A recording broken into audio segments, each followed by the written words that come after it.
2 words from Elon Musk moved billions of dollars in memory stocks in a single session. But the real story isn't the tweet. It's that everything in it had already happened weeks earlier on his own company's earnings calls, and almost nobody was watching. First, the tweet everyone actually saw. August 14th, entrepreneur Peter Diamandis posted, "Memory, not compute, is the rate limiter of the agentic era." Musk replied with 3 words. Few realize this. That was the entire exchange. 3 days later, memory and storage stocks ripped higher. SanDisk jumped 9%. Western Digital climbed 6%. Micron and SK Hynix both gained several percent, all in a single session.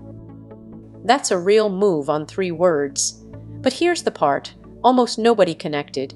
The same idea, in far more detail and with actual numbers attached, had already come out of Musk's own mouth 10 full days earlier, in public, on the record. And at the time, the market barely even blinked. Next, where that idea actually came from. On August 4th, newly public SpaceX held its very first earnings call as a listed company. Musk was asked about AI infrastructure. His answer? Memory chip production is growing 20% a year. Demand is surging more than 200%. SpaceX had just beaten revenue estimates. It didn't matter.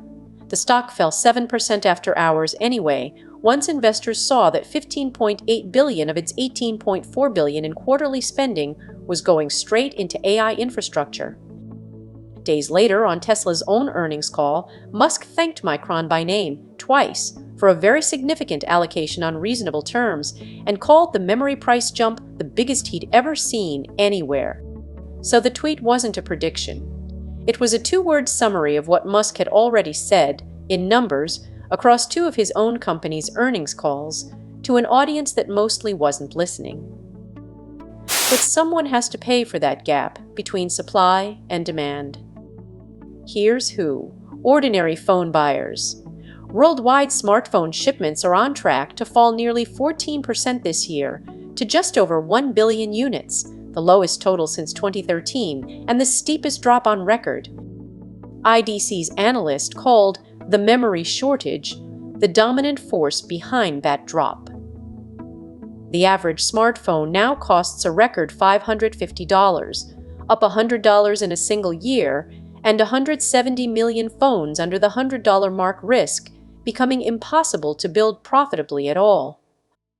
IDC's own words, 2026, will be a defining year for the industry as the new reality of structurally higher costs takes hold. That's not a one-year blip. That's a floor. It doesn't bounce back fast either. IDC expects another decline in 2027 and puts any real rebound off until 2028 at the earliest. 2 straight years of a shrinking smartphone market driven by a chip shortage most buyers have never heard of. 2 industries, 1 shortage. Chip makers are pocketing record margins while phone buyers pay a record price for less machine. That's not a coincidence. It's the same shortage showing up on both sides of the same ledger. And yet, the same stocks profiting from this had already crashed once this summer. On July 29, chip stocks shed more than $1 trillion in a single session. Nvidia alone lost $238 billion. SK Hynix, Samsung, and Micron lost tens of billions more on fears that AI spending might be peaking.